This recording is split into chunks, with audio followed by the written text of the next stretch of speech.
All right, councillors, we move on to the second deputation, which is from Ms. Angela Rogers. Please come forward, Ms. Rogers, who has a topic of sex resources for children in our public libraries. Councillors, there is Ms. Rogers has some of her speaking notes that she wishes to hand to you this evening, which are approved, which showcases some of the things she'd like to discuss with us this evening. I'll just wait till you get those, and then Mrs. Rogers, I will provide you with some information in relation to your deputation.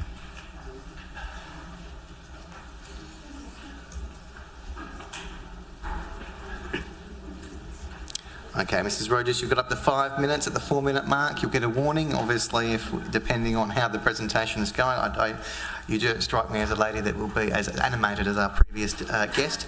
At the 4-minute mark, we will give you a warning. You have up to 5 minutes. At the conclusion of your presentation, there may be questions from the councillors.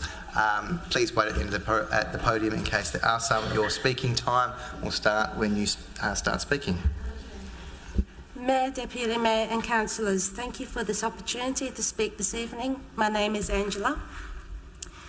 I'm talking tonight about sex resources for children in our public libraries. Are they appropriate for their target ages? Are they consistent with SS School curriculum standards? In this presentation, we'll be going through a quick overview of SS School curriculum, sex resources in our public libraries, inconsistent shelf locations and cataloguing, solution, conclusion, and please questions at the end. Health and physical education. Concepts that are introduced by year levels. Years 1 and 2, sexual identity, physical and social changes. Years 3 and 4, managing physical, emotional and social changes. Years 5 and 6, puberty, the reproductive system, pregnancy and childbirth.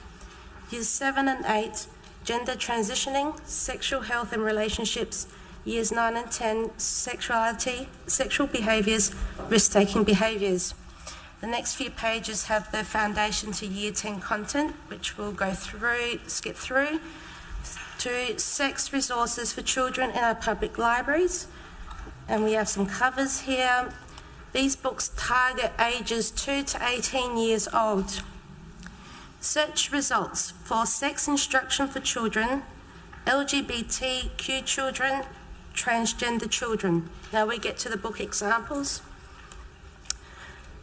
4 books examples target ages 2 to 4 years old that contain gender identity, sex positivity, curious body, consent, month-by-month fetal and baby development stages. The next book example targets 9-year-olds, covers puberty, reproduction and intercourse. This next book, in 2017, was added to the Premier's Reading Challenge book list for years reception to Year 2, 5 to 7-year-olds, contains puberty, reproduction, intercourse, pregnancy and childbirth. The next book targets 10-year-olds, includes puberty, oral sex, intercourse, vaginal and anal, masturbation, reproduction and childbirth, contraception, abortion. And this last book examples for 14-year-olds, The Teen's Guide to Sex and Relationships. The author suggests also to whoever needs it, whatever your age. The books we have focused on in this presentation are mainly for non-fiction illustrated books for educational purposes. There are some fictional novels and graphic novels for teens with this level of description and content, either illustrated or written. Next, we go to the inconsistent shelf locations and cataloguing. There's a couple of examples that show how multiple copies of one book is located and catalogued differently in different libraries. Parents or caregivers know their children best, their needs and their level of awareness. All the diversities in our community need representation, especially with children who are parents or relatives who are LGBTQ. The solution that I've come up with is picture books about family structures and diverse communities to be available for all ages. But the most simple solution would be to catalogue and place all non-fiction sex resources for children in the parenting collection of our libraries, In my opinion, some books may need to be challenged. This presentation focuses on sex-related resources available for children in our public libraries. SA School curriculum by year level gives an indication of a child's ability to comprehend concept ideas. 1 minute. The target ages of these books are not consistent to SA School's curriculum standards. Some of these books are well written and informative, some are normalising and encouraging sexual behaviours. It's because of our morals and values that we have laws and policies around grooming, sexual harassment, peer pressure, consent and sexual abuse. From the time that these books are just a concept idea to the final product, a number of adults have written, illustrated, published and marketed them. Adults who have decided that their target market will be for children as young as 2 years of age. Adults shape the communities that our children live and grow in. It's time for us to think about the future we're creating. Thank you. You've still got about 20 seconds if there's anything else you'd like to add. I would just like councillors to really think about these ages for these books. Some of these books do go beyond anatomy and physiology when it comes to sex education, like really beyond. And we need to consider the minds of our young ones, what they're seeing, that they are borrowing these books. Thank you. That's your 5 minutes. Are there any questions? Deputy. Councillor Norris. I actually had a question for yourself, Mr Mayor, or Sam.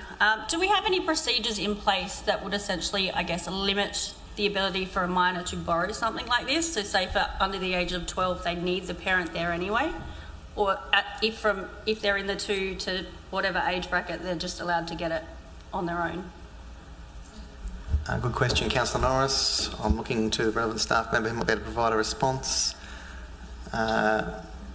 Mr Madigan, are you able to provide a response to that or not? If you can you come forward?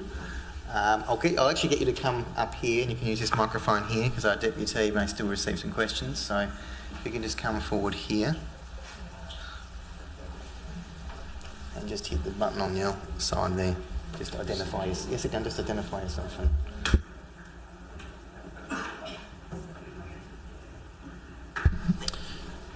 Thank you, Mr Mayor. So just briefly, essentially it's considered that, I guess, broken into a few different areas. If a book that's held by a public library causes offence to an adult, it's recommended that the adult avoid reading the book.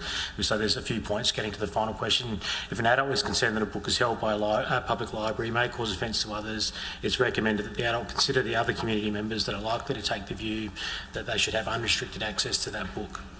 If there's a concern that minors can access adult books in a public library, it's the responsibility of the child's parent or guardian to monitor the books that their child reads.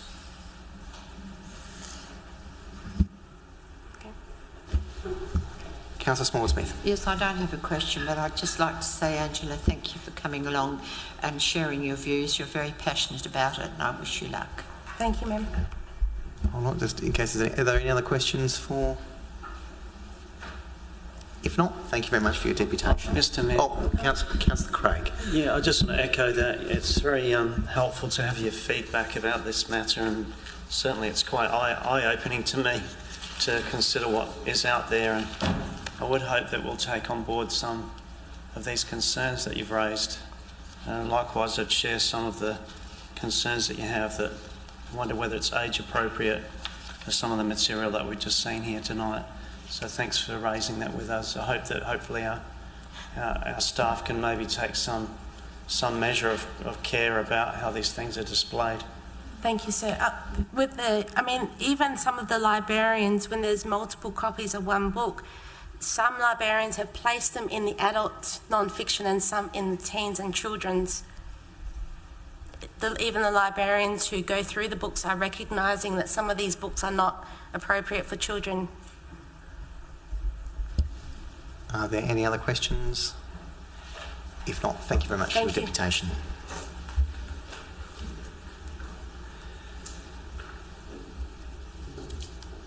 I only have one question for staff in relation to the deputation we just heard. Obviously, we're part of the one card network, i.e. different classifications of where the book is stored based on content. So my question is that up to every individual library that may assess where a book as part of the one card network sits, or is it meant to be a stock standard, i.e. books in our library, it's the same at Port Adelaide? West Torrens, Salisbury. I'm not sure if someone could answer that now, but maybe something to inform us after. Or is it up to the individual librarian to reclassify where the books are stored, dependent on library?